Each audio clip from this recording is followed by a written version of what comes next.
It's December 1968 and the Beatles have just released the White Album. Meanwhile, John has been prosecuted for cannabis possession, released 2 versions with Yoko, and made his first live public performance without the Beatles. Also John's first since the Beatles' final US concert at Candlestick Park. Mick Jagger was looking for an innovative way to promote the Stones' latest album, Beggar's Banquet.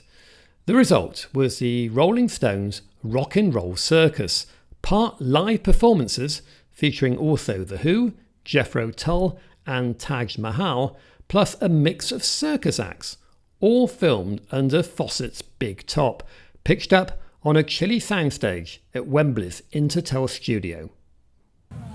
Winston, welcome to the show.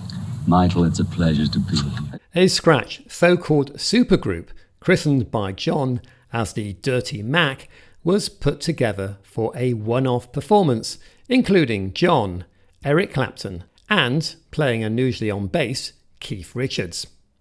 And we've got Eric Clapton from the Cream, the late great Cream. Michael, the late great.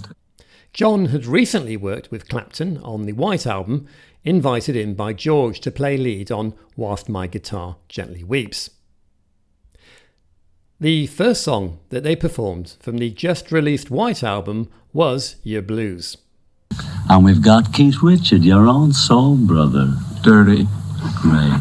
I am of the universe, and you know what it's worth. The audience, made up mainly of Rolling Stone fan club members, lapped up the performance and gave the band a frenzied reception.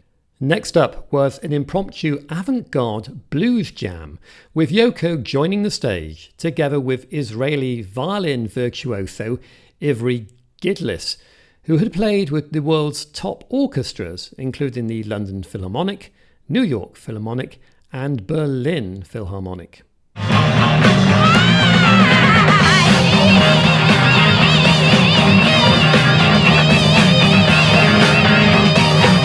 In rehearsals, the Dirty Mac had also attempted a rendition of Revolution.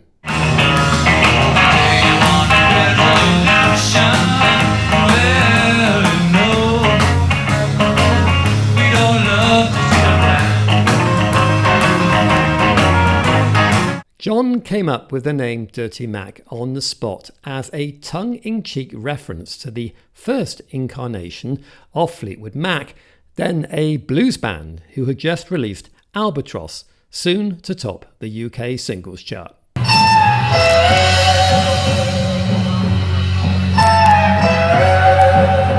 The Dirty Mac's performance and the Rolling Stones' Rock and Roll Circus would not be released for another 28 years. After Brian Jones left the Stones and subsequently drowned to death, it was decided not to air the footage on BBC television. It had also been reported that the Stones were unhappy with their under-par performance amidst the stellar contribution from The Who, which would make them look bad.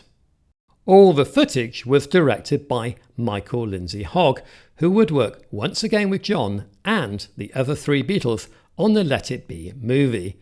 In fact, during Peter Jackson's Get Back, we can actually see John attempting several introductions to the Rolling Stones for the Rock and Roll Circus project. Only rolls. And now your hosts for this evening, the Rolling Stones. And now your hosts for this evening, the Rolling Stones. And now your hosts for this evening, the Rolling Stones. The Dirty Mac would never perform together again, but John would play again with Eric Clapton on the Live Peace in Toronto concert. Well, you can do anything, really hard for them.